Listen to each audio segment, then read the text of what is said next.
Welcome back after that short break. You're watching DD India News Hour.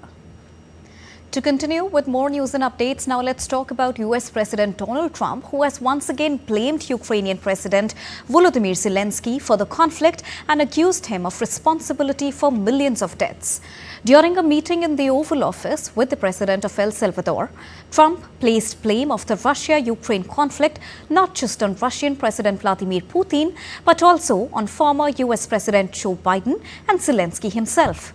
He also claimed the Ukrainian leader is constantly seeking to purchase US missiles, adding that he expects some good proposals on ending the conflict soon.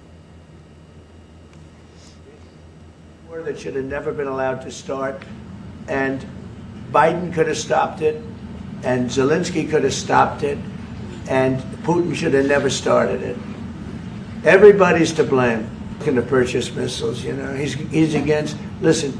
When you start a war, you got to know that you can win the war, right? You don't start a war against somebody that's 20 times your size and then hope that people give you some missiles. All I can do is try and stop it. That's all I want to do. I want to stop the killing.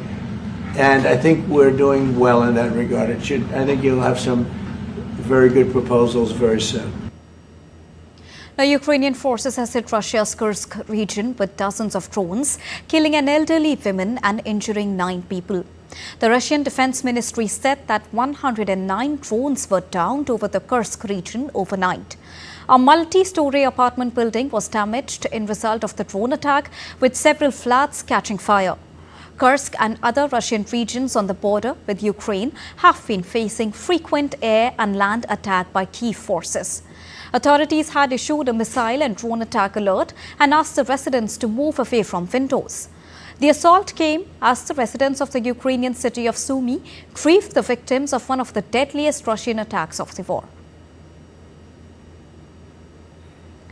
And Russian President Vladimir Putin is open to a permanent peace deal with Ukraine, according to a top US envoy, signaling a potential breakthrough in the conflict that has lasted more than 3 years.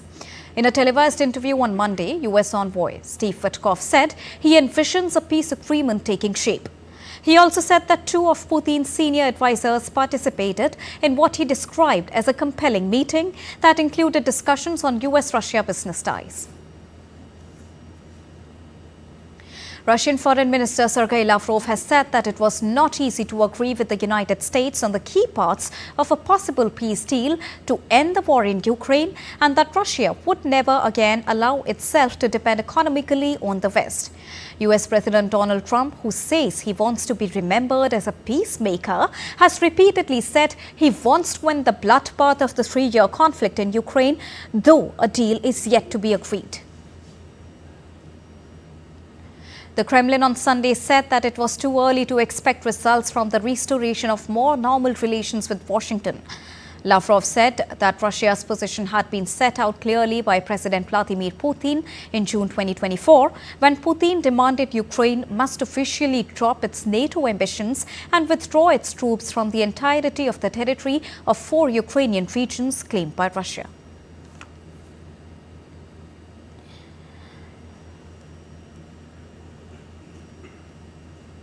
And Akshay Dungre joins us with more. Good afternoon, Akshay. Now, there's been a lot of friction in the ongoing Russia-Ukraine conflict, and the US is also keen to play a big role in this. Earlier, we heard Zelensky invited Donald Trump to visit Ukraine and take a stock of devastation. And on the other hand, US's Witkoff says Russia is open to a peace deal. Considering the global market scenario as well, take us through the significance of this latest development, Akshay.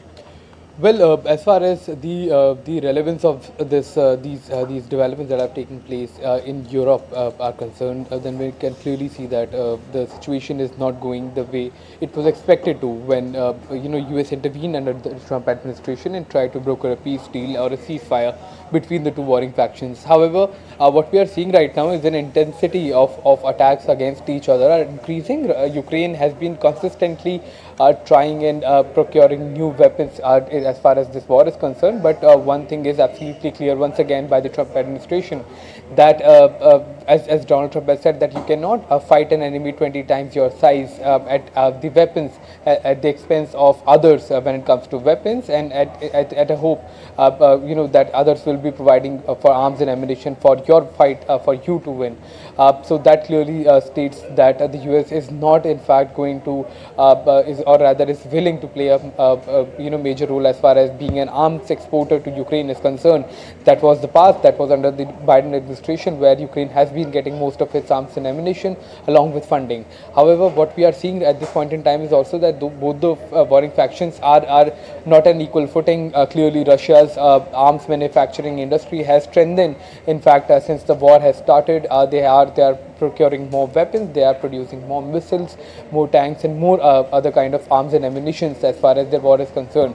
However, Ukraine has been devastated, and Donald Trump is right about one thing, that many people have died, and it could have been prevented as far as the needless bloodshed is concerned. So clearly, while we are not looking at any kind of hope that there will be a peace deal that will be acceptable to both Putin and Zelensky, but the US is still pushing forward with it. Witkov has said that Russia is open to peace, but clearly the attitude that we have been seeing as far as the Ukrainian leadership is concerned, that remains the same, that they would want to fight till the end, or the devastation that has happened in Ukraine must be avenged. And that is what the Trump administration is saying, that you cannot actually possibly expect to fight with a country that not only has much larger area, much larger defense sector, but also has the largest stockpile of nuclear weapons. If Russia wants to end Ukraine, this war, or perhaps cause more devastation, then it honestly has more arms and ammunition. The only pressure that Russia faces is that any kind of attack against Ukraine may attract a retaliation from its European allies, and perhaps that's the reason why the war is not escalating. But it's also not dying down, and that is a worry for the US administration as well as the entire world. All right. Thank you so much, Akshay, for joining us and bringing us the latest on this. Well, the US is turning up the heat in its trade war, and this